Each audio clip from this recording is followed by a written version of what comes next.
everyone, and welcome to this week's video. This week, as you can probably tell by the title, we're going to be doing some palette challenges, but with a twist, where you, the audience, have made the suggestions for the actual colour palette that I'm using.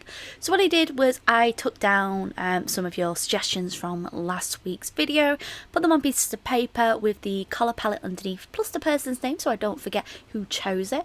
Put it in my bread bowl. For some reason everyone thinks this bowl is made from bread. And mix them all up. For the paper I'm using today, I'm using this beautiful aquarelle paper. I am in love with this paper. Highly recommend it. I'll leave a link down below to where I got it from. But I'm doing mixed media on this paper to see if it handles it. So the first one that we chose as we pull it out of the bowl and unravel is by Melcy, which chose this beautiful palette of blue, pink and purple. Now this is a fantastic colour palette already. I've done this palette before, but it is a really nice palette if you want a particular dreamy effect. It really works really nicely, and since I started drawing a witch for this one, I decided, oh, you know what I was going to do? I was going to draw them all as Dungeons and Dragons characters. This way I have some art for NPCs for when I'm running my games as a dungeon master, and I always have art to refer to if they go, hey, what do they look like? And I just go, there you are. And plus it's a really fun way of playing around with colours. Palette challenges are a fantastic source of learning for an artist. No matter what the colour palette is, it helps you learn and understand how to apply that colour in an effective manner, plus how to shade different palettes. Now this is a very pastel palette, so you have a lot of really soft tones. You can warm them up by using warmer purples, and you can cool it down by using deeper blues.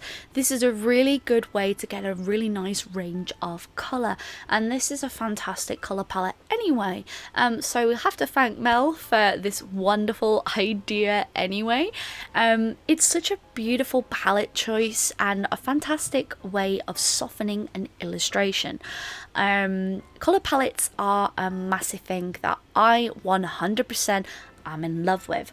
It's something that I think really challenges yourself as an artist and helps you grow overall. I am a huge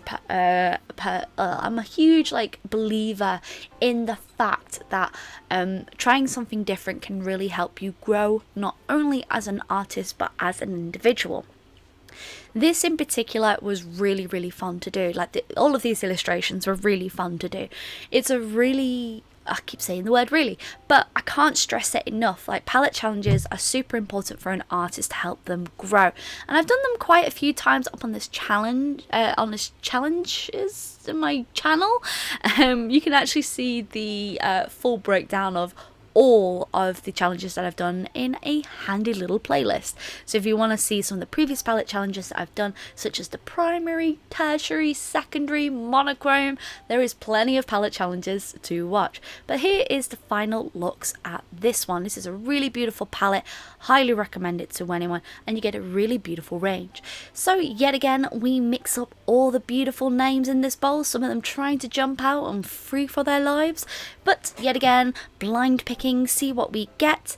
And the next one that we're going to be doing is a red, green and yellow, chosen by Ella Jeffs in the comments section in last week's video. Now this is a really interesting colour palette because these are quite well, they can be quite bright, vibrant colours, and so it can be very difficult to blend very vibrant colours in general. So what you want to do is you want one to be your mid-tone, you want one to be your darker tone, and one to be your lighter tone.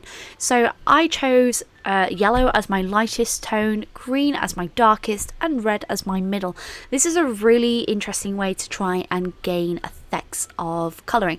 Possibly, I think this is one of the harder ones to colour just because the colours are so bright and vibrant, but you can contrast this by having, say, a very dark red or a very deep green, or if you wanted to incorporate the yellow, you could have the yellow be a very yellowy orange sort of tone. It's a very fun colour palette to play with, and actually I think even though this might have been the hardest, I think this is my favourite illustration out of the 5 that we've done for this video, simply because it just was different. It was something that I hadn't done before. This is a happy little tiefling. Look at that smile. He's very, very joyful. I can imagine that he gives you lots of cookies and biscuits and makes sure that travellers are really happy to walk along their way. But no, palette challenges are a really good way to challenge yourself, and if you haven't done one before, I highly recommend it. I find myself using the same colours again and again, so I like to switch them up every now and again. So now that we've done the red, green and yellow, and this is a really interesting palette. Thank you for challenging me, Ella. This was a lot of fun. But next is time to choose another one. Mix up that bowl nice and good. I'm going to move that over because it's still wet. And pick another suggestion. And this one is by Gracie Townsend, Orange, green and purple. A really Halloweeny palette. Very, very interesting. Now, my first thought was when I was using the green was, oh, we could do an orc with that beautiful green colour and deepen the shadows with the purple. But in the end, I decided to go for this halfling character. She's super cute. I really love her hair in particular with all that texture. It just looks so really nice and like puffy, and like imagine it's very, very soft. So I kind of wanted this mixture of her having like this very deep purple skin. You could easily use the orange as a skin tone and deepen that with the greens or the purples. I think the purple would be probably a better fit if you were to do oranges for the skin tone. But I really love this piece. It is so much fun to do, and this is why palette challenges are great, because you get to do colours that you would not normally do together. Now, I have technically used these in a Halloween palette challenge around about 3 years ago now. It's been quite a while, that video. I'm showing my age now, but I did that in an ink challenge video where I was only using those colours. This was really fun to think outside of the box and think, okay, what are we using as a skin tone? What are we using as our light tone? And this turned out really nice. It's a really fun colour palette. For those wondering, yes, you can certainly use these colour palettes. In fact, I would encourage you to use these colour palettes because they will be perfect for challenging yourself, and you can do them digitally or traditionally. And if you want to tag me up online, please do, and use the hashtag #StayCreativeWithSophiralou. I may feature your art in a video. 2 tried to sneak out there, so I randomly chose one of them, and this one is by the Redhead Artist. Familiar name, I recognise you, definitely. This was orange, mint green and blue. A lot of greens, which is interesting because green is actually one of my favourite colours to work with. I used to absolutely hate the colour green, and over the years have really worked well with it. So, this colour palette was a challenge. So my first thought was I was going to do a sea folk or a merfolk in a way. Sea folk are really interesting in Dungeons and Dragons because some can live above ground, some can live underground, and vice versa. And they're long story short, from what my research is, it's a variant of tiefling in a way. That's the best way I can describe it. So I was thinking of this beautiful way to do this gorgeous palette. Imagine like the patterning on the skin, especially with all that orange.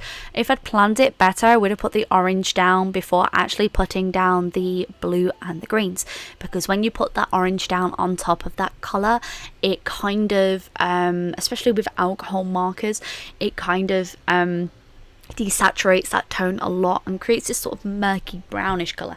But colour mixing, it's another fantastic tool that you can totally use to understand how a colour would work if you mix it in certain ways. If you were using acrylics, if you were using gouache, it would all behave very differently. If I was using just watercolours, this would behave very differently.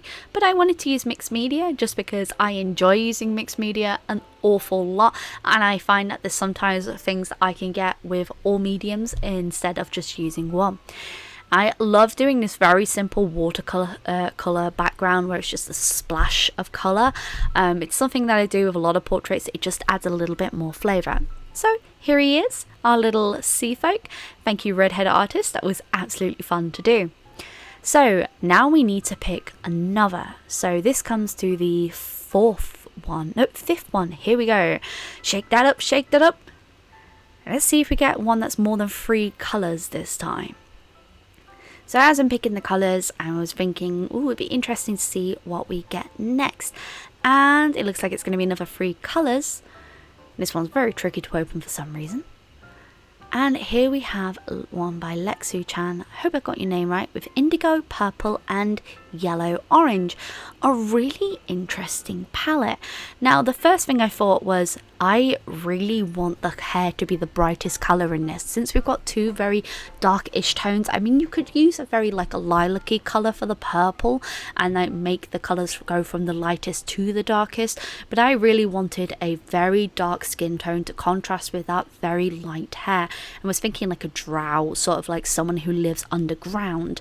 This was super fun to do. Like, this really pushed me out of my comfort zone. Now if I was doing this digitally, I think I'd be a little bit more comforted, just because with digital I can mix the colours, but with traditional art, the one thing that you do find is it's very difficult to overlay those colours once you've put it down, depending on what media you're using.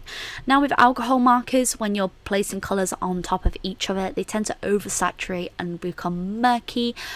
So a really good way to actually oversaturate this and not actually have this happen is working from light to dark. Now some materials will require you to do this if you are working traditionally, whereas with digitally you can work on top of without repercussions. Some materials will allow you to do that. So say for example, if you have your alcohol marker base, you could then use coloured pencils to add a soft gradient effect, and you can use some acrylic paint markers or acrylic paint on top to really make those colours pop a little bit more. This is a way, if you are worried, say if you've gone too dark, to be able to build up from there. It can be a bit of a challenge when you are using lighter and darker colour palettes, but my recommendation, as always, if you are using a lot of traditional materials, is to work from light to dark. If you're using something like acrylic or oils, you're best off working from dark to light, just because of the blending and the way it works. But if I'm honest, when you're using others, just try and work from dark to light or light to dark, depending. It's good to experiment, and that's what we do when we use these palette challenges. We are experimenting and bettering ourselves so that we can improve. So here is looks at all 5 of the palette challenges. Let me know which one is your favourite. I'm really happy with the way that these turned out, and it was really interesting to see how these colour palette challenges were and how I could apply them for my work. I'm definitely going to be using the other palette challenges for other videos and maybe even for streams as well. It's always really fun to just, you know, challenge yourself. Let me know if you take part in these challenges. Now it's time to feature some of your amazing work. So here is some of your amazing work that you have tagged me in, or you've used the hashtag Stay Creative with Sophiralou up on social medias. It is really wonderful to be tagged in such beautiful work, and each one of you is so talented. I really hope you have enjoyed this video. If you're new to my channel, maybe subscribe, leave a lovely comment down below in which is your favourite palette challenge, maybe tag me in your art, and I hope you all have a wonderful day, and as always folks, stay creative.